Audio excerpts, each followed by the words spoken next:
नमस्कार दोस्तों, कैसे हैं आप? फिर से स्वागत है आपका कहानी चौपाल में। आज की कहानी का नाम है चरित्रहीन। कहानी पूरी जरूर देखें। कहानी अच्छी लगे तो लाइक और चैनल को सब्सक्राइब जरूर करें। राहुल की गुस्से भरी आवाज सुनते ही नेहा चौंक उठी। नेहा ने राहुल की ओर देखा। राहुल का चेहरा गुस्से से तमतमा रहा था। 2 साल की शादीशुदा जिंदगी में आज वो पहली बार राहुल को इतने गुस्से में देख रही थी। नेहा हैरान सी बोल उठी, आखिर बात क्या है? बात तो बहुत बड़ी है। तुमने मुझे धोखा दिया है। तुम्हारे माता पिता ने मुझे धोखा दिया है। धोखा? कैसा धोखा? नेहा के दिल की धड़कन बढ़ती चली गई। तुम्हारे धोखे का मुझे आज पता चल गया है कि तुम शादी से पहले संजय की थी, राहुल ने कहा। यह सुनकर नेहा चौंक गई। वो राहुल से आंख न मिला पाई और इधर उधर देखने लगी। अब तुम चुप क्यों हो गई? शादी को 2 साल होने वाले हैं। इतने दिनों से मैं धोखा खा रहा था। मुझे क्या पता था कि जिस शरीर पर मैं अपना हक समझता था, वो पहले ही कोई पा चुका था और मुझे दी गई थी उसकी जूठन। नहीं, आप यह गलत कह रहे हो। क्या तुम संजय से प्यार नहीं करती थी? तुम उसके साथ पता नहीं कहाँ कहाँ आती जाती थी। तुम दोनों को शादी की मंजूरी भी मिल गई थी कि अचानक वो कमबख्त संजय एक हादसे में मर गया। यह सब तो मुझे आज पता चल गया, नहीं तो मैं हमेशा धोखे में रहता। तुमने मुझे अब तक बताया क्यों नहीं? नेहा चुप रही। अब तुम यहाँ नहीं रहोगी। मैं तुम जैसी चरित्रहीन और धोखेबाज को अपने घर में नहीं रखूंगा। प्रेमी ही तो मरा है, तुम्हारे माँ बाप तो अभी जिंदा हैं। जाओ, वहाँ जाओ, मैं तुम्हारी सूरत भी नहीं देखना चाहता। अपने धोखेबाज माँ बाप से कह देना कि अपना सामान ले जाएं। नेहा सब सहन कर सकती थी, पर अपने माता पिता की बेइज्जती सहना उसके वश से बाहर था। वो एकदम बोल उठी, तुम मेरे मम्मी पापा को क्यों गाली देते हो? वे धोखेबाज नहीं हैं, तो उन्होंने क्यों नहीं बताया? ठीक है, अब मैं यहाँ एक पल भी नहीं रहूंगी। कहते हुए नेहा ने एक बैग में कुछ कपड़े भरे और चुपचाप कमरे से बाहर निकल गई। रेलवे स्टेशन पर रात 11 बजे ट्रेन आई। ट्रेन में बैठते ही दिमाग में कुछ चलने लगा। आज से 4 साल पहले घर में नया किराएदार संजय आया था। वो बैंक में नौकरी करता था। नेहा उस समय काम कर रही थी। वो अपनी पढ़ाई के बारे में उससे पूछ लिया करती थी। संजय उसकी बहुत मदद करता था। ये मदद कब प्यार में बदल गई पता ही नहीं चला। एक दिन नेहा ने मम्मी को संजय के बारे में सब कुछ बता दिया। सजातीय होने के कारण नेहा के मम्मी और पापा को उनकी शादी से कोई ऐतराज नहीं था। पर एक दिन अचानक नेहा के सपनों का महल रेत के घरौंदे की तरह ढह गया जब उसे यह पता चला कि बैंक से आते समय एक एक्सीडेंट में संजय की मौत हो गई। नेहा कई महीने तक इस सदमे से उबरने की कोशिश करती रही। एक दिन उसके पापा ने राहुल के बारे में बताया। नेहा के हाँ कहने पर उसकी शादी राहुल के साथ हो गई।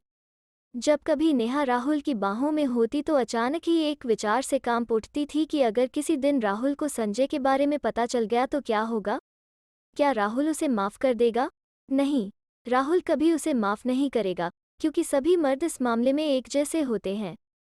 आज राहुल को पता चल गया और जिस बात का उसे डर था वही हुआ। पर वो शक, नफरत और अनदेखी के बीच कैसे रह सकती थी? सुबह नेहा मम्मी पापा के पास जा पहुंची थी। नेहा के जाने के बाद भी राहुल का गुस्सा बढ़ता ही जा रहा था। धोखेबाज, न जाने खुद को क्या समझती है वो। अच्छा हुआ आज पता चल गया, नहीं तो पता नहीं कब तक उसे धोखे में ही रखा जाता। 2-3 दिन में ही पास पड़ोस में सभी को पता चल गया। काम वाली बाई शांति ने साफ साफ कह दिया, देखो बाबूजी, अब मैं यहाँ काम नहीं करूँगी। जिस घर में औरत नहीं होती, वहाँ मैं काम नहीं करती। आप मेरा हिसाब कर दो। राहुल ने शांति को समझाते हुए कहा, जब तक दूसरी काम वाली न मिले, तब तक तो काम कर लेना। नहीं बाबूजी, मैं एक दिन भी काम नहीं करूँगी, कहकर शांति चली गई। 4-5 दिन तक कोई भी काम वाली बाई न मिली तो राहुल के सामने बहुत बड़ी परेशानी खड़ी हो गई। सुबह घर व बर्तनों की सफाई, शाम को ऑफिस से थका सा वापस लौटता तो पलंग पर लेट जाता। उसे खाना बनाना नहीं आता था।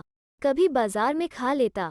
दिन तो जैसे तैसे कट जाता, पर बिस्तर पर लेटकर जब सोने की कोशिश करता तो नींद आंखों से बहुत दूर हो जाती। नेहा की याद आते ही गुस्सा व नफरत बढ़ जाती। रात को देर तक नींद न आने के चलते राहुल ने शराब के नशे में डूबकर नेहा को भुलाना चाहा। वो जितना नेहा को भुलाना चाहता, वो उतनी ज्यादा याद आती। ऑफिस और पास पड़ोस के कुछ साथियों ने राहुल को समझाया कि शराब के नशे में डूबकर अपनी जिंदगी बर्बाद मत करो। इस परेशानी का हल शराब नहीं है, पर राहुल पर कोई असर नहीं पड़ा। वो शराब के नशे में डूबता चला गया। एक शाम राहुल घर पर ही शराब पीने की तैयारी कर रहा था कि तभी दरवाजे पर दस्तक हुई। राहुल ने बुरा सा मुंह बनाकर कहा, इस समय कौन आ गया मेरा मूड खराब करने को? उसने उठकर दरवाजा खोला तो चौंक उठा। सामने उसका पुराना दोस्त समीर अपनी पत्नी स्वाति के साथ था। आओ समीर। अरे यार, आज इधर का रास्ता कैसे भूल गए? राहुल ने पूछा। आओ, अंदर आओ, राहुल ने मुस्कुराते हुए कहा। राहुल ने मेज पर रखी शराब की बोतल, गिलास व खाने का सामान वगैरह उठाकर एक तरफ रख दिया। समीर और राहुल अच्छे दोस्त थे, पर वो समीर की शादी में नहीं जा पाया था। आज पहली बार दोनों उसके पास आए थे। राहुल ने स्वाति की ओर देखा तो चौंक गया। 3 साल पहले वो स्वाति से मिला था आगरा में, जब समीर और राहुल लाल किला में घूम रहे थे। एक बूढ़ा आदमी उनके पास आकर बोला था, बाबूजी, आगरा घूमने आए हो? कुछ शौक रखते हो? बूढ़े ने कहा। बाबूजी, आप मेरे साथ चलो। बहुत खूबसूरत है, उम्र भी ज्यादा नहीं है, बस कभी भी आप जैसे बाहर के लोगों को खुश कर देती है। वे दोनों उस बूढ़े के साथ एक पुराने से मकान पर पहुंच गए। वहां तीखे नैननक्श वाली सांवली सी एक खूबसूरत लड़की बैठी थी। समीर उस लड़की के साथ कमरे में गया था, पर वो नहीं। वो लड़की स्वाति थी, अब समीर की पत्नी। क्या समीर ने देह बेचने वाली उस लड़की से शादी कर ली? पर क्यों? ऐसी क्या मजबूरी हो गई थी जो समीर को ऐसी लड़की से शादी करनी पड़ी? भाभी जी दिखाई नहीं दे रही हैं? समीर ने राहुल से पूछा। वो मायके गई है। राहुल के चेहरे पर नफरत और गुस्से की रेखाएं फैलने लगीं। तभी तो जाम की महफिल सजाए बैठे हो यार। तुम तो शराब से दूर भागते थे, फिर ऐसी क्या बात हो गई कि? ऐसी कोई खास बात नहीं, बस वैसे ही पीने का मन कर रहा था। सोचा कि 2 पैग ले लूं। राहुल उठता हुआ बोला, मैं तुम्हारे लिए खाने का इंतजाम करता हूँ। अरे भाई, खाने की तुम चिंता न करो, खाना स्वाति बना लेगी, रसोई के काम में बहुत कुशल है यह, समीर ने कहा। राहुल चुप रहा, पर उसके दिमाग में यह सवाल घूम रहा था कि आखिर समीर ने स्वाति से शादी क्यों की? स्वाति उठकर रसोई घर में चली गई। राहुल ने समीर को सब कुछ सच बता दिया कि उसने नेहा को घर से क्यों निकाला है। समीर ने कहा, पहचानते हो अपनी भाभी स्वाति को? हाँ, पहचान तो रहा हूँ, पर क्या यह वही है जब आगरा में हम दोनों घूमने गए थे?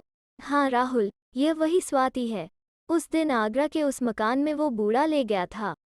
मैंने स्वाति में पता नहीं कौन सा खिंचाव व भोलापन पाया कि मेरा मन उससे बातें करने को बेचैन हो उठा था। मैंने कमरे में पलंग पर बैठते हुए पूछा था, तुम्हारा नाम? उसने बताया था, मेरा नाम स्वाति है। वो मेरा चाचा है जो आपको यहाँ लेकर आया है। मेरे माता पिता की एक बस हादसे में मौत हो गई थी। उसके बाद मैं चाचा चाची के घर रहने लगी। मैं 12वीं में पढ़ रही थी तो एक दिन चाचा ने आगरा लाकर मुझे इस काम में धकेल दिया। कुछ सोचकर मैंने कहा था, स्वाति, मैं तुम्हें इस दलदल से निकाल लूंगा। तो वो बोली थी, रहने दो आप बाबूजी, क्यों मजाक करते हो? लेकिन मैंने ठान लिया था।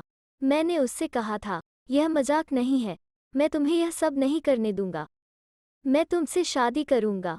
दूसरे ही दिन मैंने स्वाति के चाचा से बात की। एक मंदिर में हम दोनों की शादी हो गई। मैंने कभी स्वाति को उसकी पिछली जिंदगी की याद नहीं दिलाई। यह सुनकर राहुल हैरान रह गया। वो समीर की ओर एकटक देख रहा था।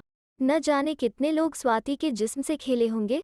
आखिर यह सब कैसे सहन कर गया समीर? क्या समीर के सीने में दिल नहीं है? समीर के सामने कोई मजबूरी नहीं थी, फिर भी उसने स्वाति को अपनाया। समीर ने कहा, यार, भूल तो सभी से होती है। कभी किसी को माफ भी करके देखो।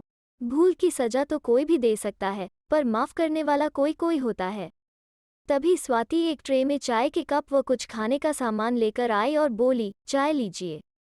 राहुल सकपका गया। उसे लग रहा था कि सचमुच उसने नेहा को घर से निकालकर बहुत बड़ी भूल की है। शक के जाल में वो बुरी तरह उलझ गया था। आज उस जाल से बाहर निकलने के लिए छटपटाहट होने लगी। समीर ने कहा, अब ज्यादा न सोचो, कल ही जाकर तुम भाभी जी को ले आओ। राहुल को लग रहा था कि समीर ठीक ही कह रहा है। वो एक भूल तो कर चुका है। नेहा को घर से निकालकर कुछ दिनों में ही उसकी और घर की क्या हालत हो गई है। अभी तो जिंदगी का सफ़र बहुत लंबा है। हम 4 दिन बाद लौटेंगे तो भाभी जी से मिलकर जाएंगे, समीर ने कहा। राहुल ने मोबाइल फ़ोन का स्विच ऑन किया और दूसरे कमरे में जाता हुआ बोला, मैं नेहा को फ़ोन करके आता हूँ। समीर और स्वाति ने मुस्कुराकर एक दूसरे की ओर देखा। राहुल ने नेहा को फ़ोन मिलाया। उधर से नेहा बोली, हेलो, कैसी हो नेहा? राहुल ने पूछा। मैं ठीक हूँ। मुझे दुख है कि उस दिन मैंने तुम्हें घर से निकाल दिया था। फिर फ़ोन पर न जाने क्या कहा था। मुझे उस भूल का बहुत पछतावा है। शराब पीकर नशे में बोल रहे हो क्या? मुझे पता है कि अब तुम रोज शराब पीने लगे हो। नहीं नेहा, अब मैं नशे में नहीं हूँ। मैंने आज नहीं पी है। तुम्हारे बिना यह घर अधूरा है। अब अपना घर संभाल लो। मैं तुम्हें लेने कल आ रहा हूँ। उधर से नेहा का कोई जवाब नहीं मिला। नेहा, तुम चुप क्यों हो? उसे नेहा के रोने की आवाज़ सुनाई दी। नहीं, नेहा नहीं, अब मैं तुम्हें रोने नहीं दूंगा। मैं कल ही आकर मम्मी पापा से भी माफ़ी मांग लूंगा। बस एक रात की बात है। मैं कल शाम तक तुम्हारे पास पहुंच जाऊंगा। मैं इंतज़ार करूंगी। उधर से नेहा की आवाज़ सुनाई दी। राहुल ने फ़ोन बंद किया और समीर व स्वाति को यह सूचना देने के लिए मुस्कुराता हुआ उनके पास आ गया कि सुबह का भूला अगर शाम को घर आ जाए तो उसे भूला नहीं कहते हैं। तो दोस्तों, कैसी लगी आज की कहानी? अगर अच्छी लगे तो शेयर, लाइक और चैनल को सब्सक्राइब ज़रूर करें। फिर मिलते हैं एक नई कहानी के साथ।